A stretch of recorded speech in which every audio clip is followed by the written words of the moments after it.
Gardez-vous bien de l'esprit d'imitation. Rien n'entraîne à de plus grands malheurs que de panurger la rumeur publique en estimant que les meilleurs choix sont ceux du plus grand nombre.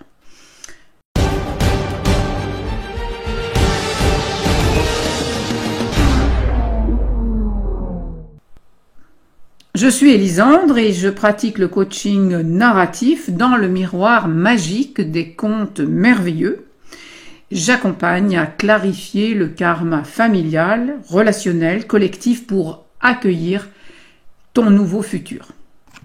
Ce qui m'a effrayé au début de cette pandémie, ce n'est pas l'histoire, le narratif qui s'est mis en route, car j'ai rapidement compris que c'était, comme disent les jeunes, un mytho. Mais ce qui m'a effrayé, donc, c'est la rapidité, la facilité et la crédulité avec lesquelles la masse des gens s'est précipitée à plonger dans ce mensonge. Alors, je vais te raconter une histoire. La scène se passe sur un bateau. Il y a le capitaine du bateau, Panurge, il y a un marchand d'Indono qui a un troupeau de moutons, et puis il y a Frère Jean, un moine qui se trouve là aussi, et puis il y a un troupeau de moutons. Pantagruel et ses compagnons, dont fait partie Panurge, sillonnent la mer afin de rencontrer la dive Bouteille, un oracle. Le marchand d'Indono se moque du costume de Panurge, dépourvu de braguettes et portant ses lunettes sur son chapeau. Et puis il le traite de cocu. Panurge rétorque par une injure obscène. Le marchand sort son épée. Frère Jean le menace à son tour, et puis enfin la situation s'apaise grâce aux supplications du capitaine du bateau et des passagers. Panurge prie d'Indono, le marchand, de lui vendre un mouton.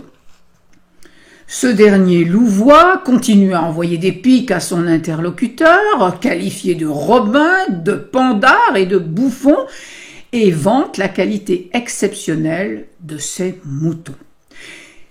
Ils appartiennent en effet à la race de Chrysomalos, le bélier à la toison d'or, rien que cela, et chaque partie bénéficierait de qualités exceptionnelles. Leur laine servirait de matière première au drap de Rouen, leur cuir sera vendu comme du maroquin de Turquie, un cuir servant à relier des livres raffinés. Leur urine fertiliserait les champs comme si Dieu y eût pissé dessus, et leur crotte soignerait 78 maladies. Sommé par le capitaine d'en finir, le marchand d'Indono lui cède un mouton pour la somme excessive de 3 livres tournois. Alors Panurge en choisit un bien gros, criant et bêlant, l'emportant sous le regard et les bêlements de ses congénères, puis le jette à l'eau. Le troupeau le rejoint, si bien que chaque mouton saute et périt dans la mer. Le marchand, les bergers et les moutonniers s'agrippent aux bêtes, mais sont entraînés avec elles. Tandis que Panurge, muni d'un aviron pour les empêcher de remonter, leur prêche les misères de ce monde et la beauté de l'autre vie. Il leur promet d'ériger cénotaphes et sépulcres en leur souhaitant de rencontrer une baleine à la manière de Jonas. Le navire, vidé de ses ovins et de leur maître, Frère Jean demande à Panurge pourquoi avoir payé le marchand ce tarif. Ce à quoi il répond qu'il en a bien eu pour son argent, qu'il n'est pas un ingrat et qu'inversement jamais homme ne lui déplut sans repentance. Panurge est le nom du personnage créé par Rabelais dans Pantagruel, et ce nom signifie « capable de tout ». Ne pourrait-il pas s'appliquer à l'oligarchie qui nous gouverne ? Cette histoire bien connue est tirée d'un roman satirique écrit par François Rabelais et que, à l'époque, au XVIe siècle, les théologiens de la Sorbonne ont tenté de censurer. Oui, la censure n'est pas nouvelle. Rabelais a cependant obtenu la protection du cardinal Odet de Coligny.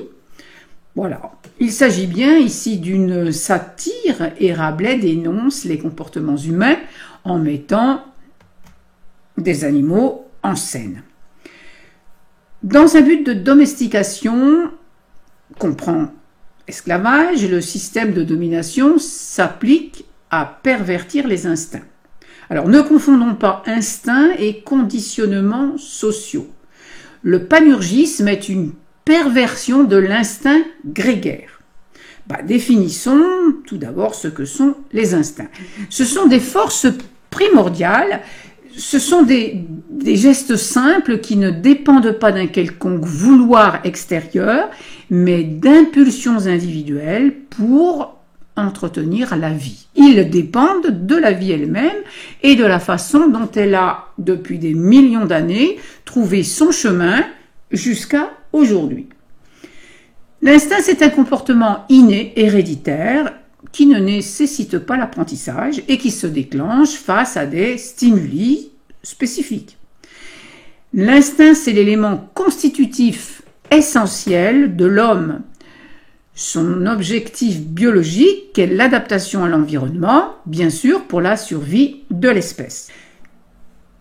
L'instinct est à privilégier sur les réponses conditionnées qui sont des déterminants externes, appris au sein d'une culture. Et la culture est un moyen d'annihiler la part instinctive des humains, donc de les domestiquer en quelque sorte. L'expression des instincts est donc une déculturation qui nous conduit vers notre véritable identité. Alors bien sûr, on t'a fait croire que les instincts étaient mauvais et dangereux, alors que ce qui est dangereux, c'est leur répression et leur perversion par des conditionnements qui n'ont plus rien à voir avec la pérennité de la vie. L'instinct grégaire en particulier, donc, a son origine biologique dans les forces de cohésion de l'espèce, qui correspond à quoi? Aux besoins de nourriture, de chaleur humaine, de communication et de partage. Il révèle un état d'affinité profonde entre les êtres, à l'origine, bien sûr, des sentiments d'amour, d'amitié, de bonté, de bienveillance, d'altruisme, d'empathie, etc. Et la seule thérapie nécessaire est donc de réhabiliter les instincts. Tu la vois, la perversion de l'instinct grégaire, indispensable à la vie? La distanciation dite sociale, qui est complètement asociale, l'interdiction de voir les anciens en EHPAD, l'apartheid entre les piqués et non piqués, et les masques qui empêchent l'expression du visage vers l'autre, la culpabilisation des adultes et des enfants accusés de tuer leurs grands-parents, etc., etc. L'être humain est aujourd'hui plus que jamais attaqué sur tous les fronts. On comprend bien que s'il y a aussi peu de révolte et de désobéissance devant des ordres iniques et maltraitants, violents, c'est que les instincts en général sont bien réprimés. Notre tâche la plus urgente est de restaurer la base instinctive de la vie et de chercher orientation dans ces pulsions de vie primordiales. Alors gardons-nous bien de suivre de manière panurgienne le troupeau de ceux qui précèdent, en allant non pas vers où il faut aller, en suivant notre instinct donc, mais simplement où vont les autres, sans réfléchir. Luttons avec force contre l'uniformisation.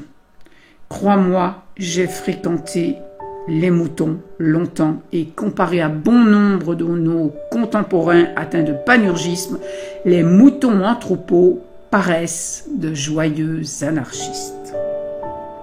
À bientôt dans cette vidéo.